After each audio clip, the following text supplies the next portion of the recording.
Hi, I'm Coach Corey Wayne, and this is my video coaching newsletter. And the topic of today's newsletter is going to be choosing the wrong person. I've got an email here from a guy. He says he's read my book 2 times. He said it's really helped to improve his confidence and also help him act like a charming James Bond when he's on dates. So he's got this particular new girl that he met. Obviously, he's really digging her.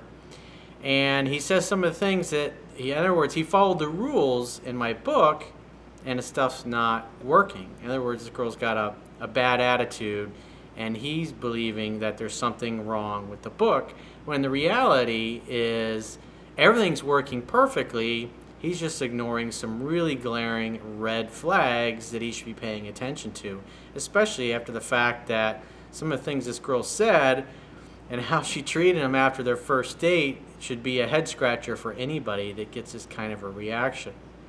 So I have a quote that I wrote, and then we're going to go through his email. And the quote says, "Everyone has flaws, personality quirks, and rough edges that need to be smoothed out and improved. The more we invest in ourselves to become better human beings, the better friends, lovers, and teammates we will be to other people. Before you can become better, you must first be humble enough to recognize that you don't have all the answers and need to improve and get better. Unfortunately, most other human beings who you will encounter in your life journey won't be as ready, willing, able, or open to self-improvement as you might be. Therefore, after you have gently and lovingly encouraged those in your personal or professional life to treat you differently, but they still refuse to modify their behavior, increasing the distance between them, you, and your inner circle is absolutely essential to maintaining a drama-free life." So let's see what we can see. He says, "Hey Coach, I have read your book 2 times." Well, I assume you're talking about the first one. This book, How to Be a 3% Man, you can actually read it for free on my website if you haven't read it. If you're new, this is the first video you're watching, I give away all my best stuff for free. So this book focuses on pickup, dating, and relationship skills, and obviously my new book focuses more on personal growth, diet, self-help, a little bit of politics in there. So if you're one of those people that just fucking jumps out of your skin anytime I mention something related to politics and you just can't handle it, you probably shouldn't read this book, but you can still read it for free on my website. And obviously, if you do an Audible free trial, you can get both of my audiobooks totally for free. At least right now in the US, that is the offer on audible.com. It's a great offer, by the way. So, because everything I do in these videos is assuming that you've read the book and you know the fundamentals in my book, and these emails that I answer are really to help you fine-tune and tweak your understanding of the fundamentals. Because the reality is every situation that you're going to encounter in life is going to be a little different than what I can write about in just my book. And so this helps everybody to fine-tune all areas of their life so you become a better, more rounded, well-rounded human being, I should say. Because self-improvement is something that every single person watching this should be committed to. Because as you get better, everything gets better. As you become more successful, you tend to become happier, you're going to tend to want to take better care of yourself, and so on and so on. The quality of the people that start showing up and spending time in your inner circle also improves. So you can never stop growing, you can never stop evolving, and it's something really that is a lifelong journey, and everybody should make a commitment to say, you know what, I'm not perfect, but I'm better than I used to be, and I'm always trying to get better every day. So with that said, let's go through his email. It says, "Hi Coach, I've read your book 2 times. I'm starting the 3rd time reading it. It's a good start. You have improved my confidence in how to become a charming James Bond when I'm having dates with girls." Well, what's really helpful about the book is when you know the fundamentals, because I take you through in the first book, How to Be a 3% Man, I take you through pickup skills, then dating skills, and then relationship skills. It's just transitioning through those phases, and you have to get it right. And when you're on a date and you see things that I talked about in the book, you're like, that fucking guy, I remember him saying that was going to happen, and there she is doing it. And it almost makes you a little like you're psychic. It develops your sixth sense. It makes you more intuitive. that makes you kind of chuckle and smile inside. And you're like, yeah, I got this. Fuck yeah. It's incredibly freeing when you start to see things make sense. He says, however, I dated a girl recently and I followed all of your rules, but it didn't work. After my first date, which was on Tuesday, I didn't call her until Saturday. Well, I would have probably waited. If you went out on Tuesday, I would have probably called her Monday or Tuesday of the following week anyways. Now, why would you do that? I mean, think about it.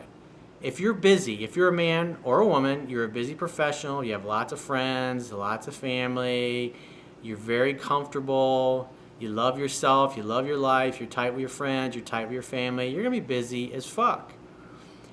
And you're not going to start automatically spending every day with somebody after the first date. It usually doesn't work that way.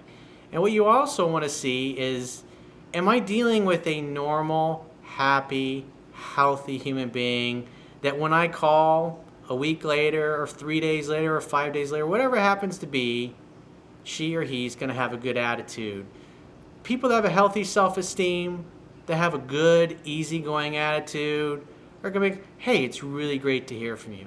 Somebody that's insecure, that gets pissed off right away after a first date or after a couple dates, you didn't call me, you didn't do this, you didn't do that. Is that somebody that you really want to spend time with? I mean, it might be cute for the first 2 to 3 times that it happens, but after you've been dating a year or two, the 500th time it happens, you're going to be pretty fucking over it. So the idea is to learn the stuff that's in the book so you can screen out the bad people. Or hopefully, if the person you're dating is humble enough to say, you know what, maybe I was wrong. Maybe I should have handled things differently. Maybe I should have rephrased things a little better. Somebody that can take some positive criticism. Because when people disrespect you or they cross your lines, you got to be able to lovingly call them out on it and ask them to treat you how you want to be treated. And then you give them the freedom to do it or not. So he says, now listen what happens. He says he didn't call her until Saturday, what's the big deal? It's only a few days. There's also a reason why. Because a lunatic is going to be fucking pissed off and want to know why you haven't got back to her sooner, or somebody that's insecure and needy. But a woman with a healthy self-esteem is going to be like, oh, hey, it's great to hear from you. Because she's going to be busy too. And she's not going to think it's unusual when you just met somebody and you went out one time that you're not immediately calling her, blowing up her phone, professing love and sending flowers and chocolates and all the other bullshit you see in movies all the time. So look what happens when he calls. He says, when I did, she ignored me, but responded a day after saying, you are different and you didn't even text me if I drove home safe after our date. He just took her out on one date. He didn't fucking propose marriage. They're not in a committed relationship. Because you go out on a date, and even if it went well, you're really going to want to take time to reflect, maybe talk to your friends, maybe your family. Hey, I had this date the other night. This girl seemed pretty cool. Or if you're a girl, hey, I went out with a guy there. You know, women are definitely going to tell everybody they know and talk about it. And get the feedback and contemplate on it and see how they feel about the person. Is this person good for me? Are they a good match? And if you want to have easy and effortless relationships, you want people that have an easygoing fucking attitude. In other words, when you make fun of them, they're going to assume you're just fucking with them because life is meant to be fun and enjoyed. People that get butthurt and upset when you tease them and you mess with them, they're not going to have a good attitude. And think about it. Maybe someday you have kids and one of your kids pulls off their diaper and smears shit all over the wall. How do you think that person's going to react? Are they going to fucking fly off the handle? Maybe your girlfriend's in the shower and maybe the kids made a mess and you went out real quick to get something from the 7-Eleven or whatever, or the convenience store, and you come back and she's like, where the hell have you been? The kids made a mess in the kitchen. Do you really want to come home to that? Do you really want to fucking deal with that? Because these are the kinds of things that potentially this is giving you an insight. One fucking date and already she's breaking your balls and pissed off at you. And all you did was take her out and show her a good time. So she's got expectations that have not been met. And at the very end, you'll see why she's reacting this way. So he says, I made some jokes, and eventually I asked her out again. So you handled it right. You kind of went with the flow. You used humor. And what does the humor do? It just says, in other words, she's trolling you, if you will. She's testing your strength. Or she also might be testing your strength, but she's just a fucking lunatic, and that's the way she is with everybody. But you handled it right by using humor, because you're saying, this doesn't get under my skin. But a chick with a good attitude is like, hey, it's great to hear from you. I've been thinking about you. I had such a great time the other night. I'd love to see you. Wouldn't that be a much better, God, I'm really glad I called this girl. But instead, she waits a day, and then when she calls you back, she fucking punishes you. So that's passive-aggressive behavior. Oh, I could have called you back, but I'm going to make you wait a day because I'm fucking pissed off at you. You had one great date, and the next thing you know, she's mad at you. Do you think you'd be able to have an easy and effortless relationship? It's possible. Now, maybe you check her on it, and you call her out, and you just say, hey, you know, we just met, and it's kind of inappropriate for you to be mad and upset. I'm sorry if you felt like I was supposed to call you, and I didn't, but I don't remember discussing that. But I'd love to see you again. When are you free to get together, and we can talk about it on our date? But if it was me personally, at this point in my life, and I was going on a first date, and I got that kind of a response, especially if she left a message being pissed off, I would just delete the number and move right along. But when you really like somebody, you're like, this is my dream woman, that shit goes right out the door. So the reality is, taking your time, like the book teaches, it worked.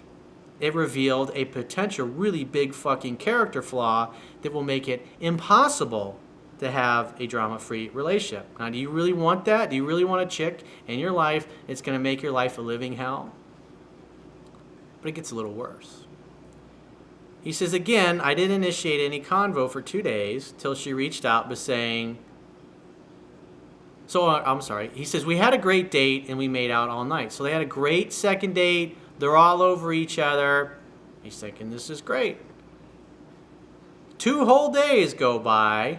She reaches out to him and says, you are not chasing me and you don't care about me.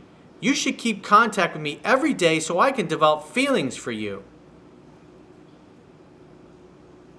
Oh man, guys should be just lining up around the block for that. That just sounds like so much fun. After a second date, this is what you're going to get? Holy fuck, dude. But this is not working for me, and I hope the best for you in your dating games. Well, who's really playing dating games? If she purposely, passively, aggressively waited to call him back a day later and then got pissed off at him? So in other words, I feel uncomfortable. I don't have control, which I'm usually used to having control, and this guy's roughed up my ego, so I better get rid of him anyways because he's probably not going to like me when he finds out what I'm really like. So let me reject him before he can reject me. He says, I was shocked because I followed everything you said. You did good, bro. You should be proud of yourself. Looks like you found a lunatic. The book worked as designed, and you can read it for free on my website. You got nothing to lose other than your time, bro.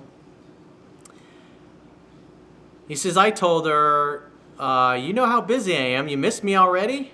I promised to text you if I got a free time at work to show you that I care. So now he's kind of groveling. Oh, I'm sorry, Your Highness. Oh, let me change my behavior and jump through my ass a couple times.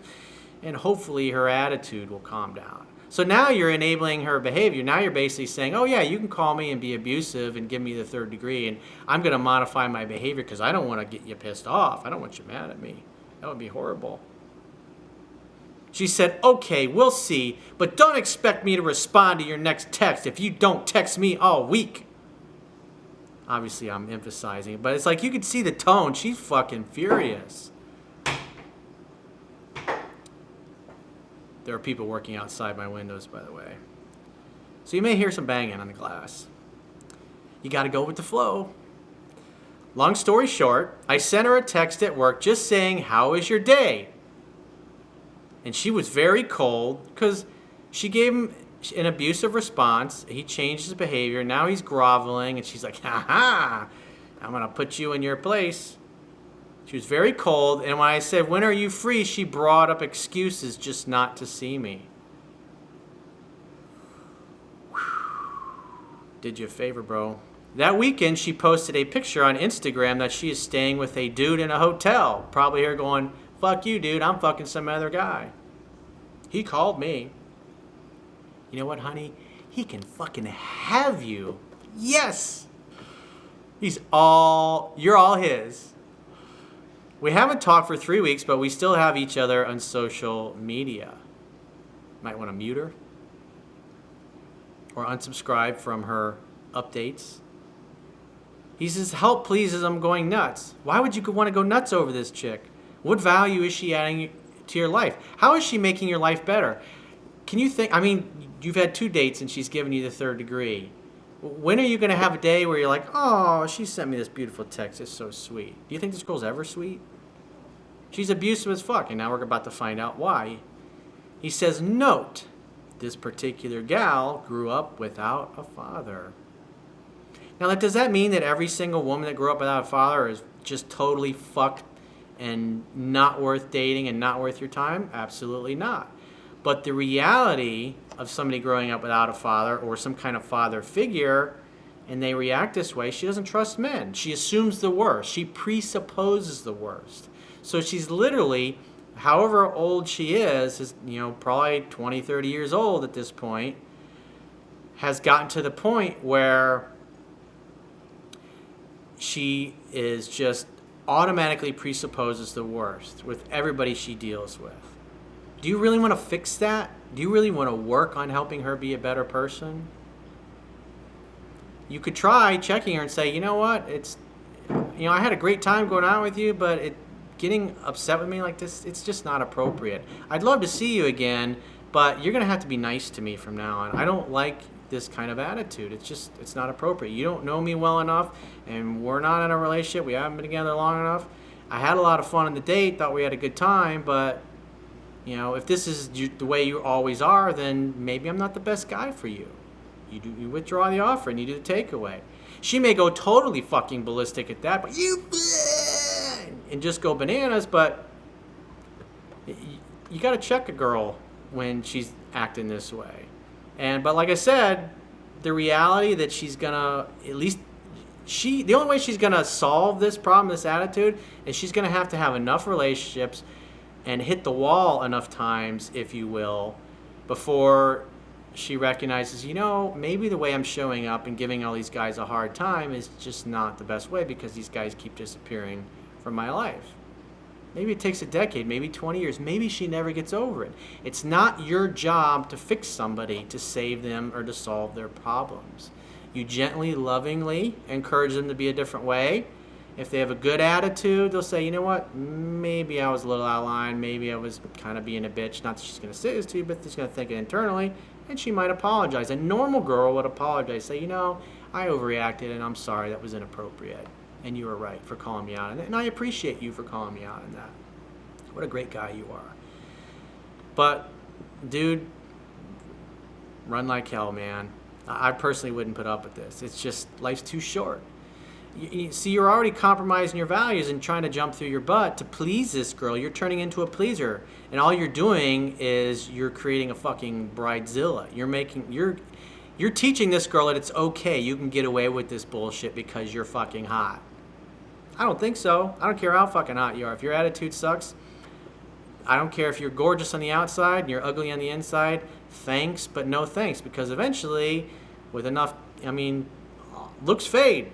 That's reality. And so once the looks are gone and you have a shit attitude, then what do you got? How does that add value to your life? That is not going to help you choose the right person. Trust me.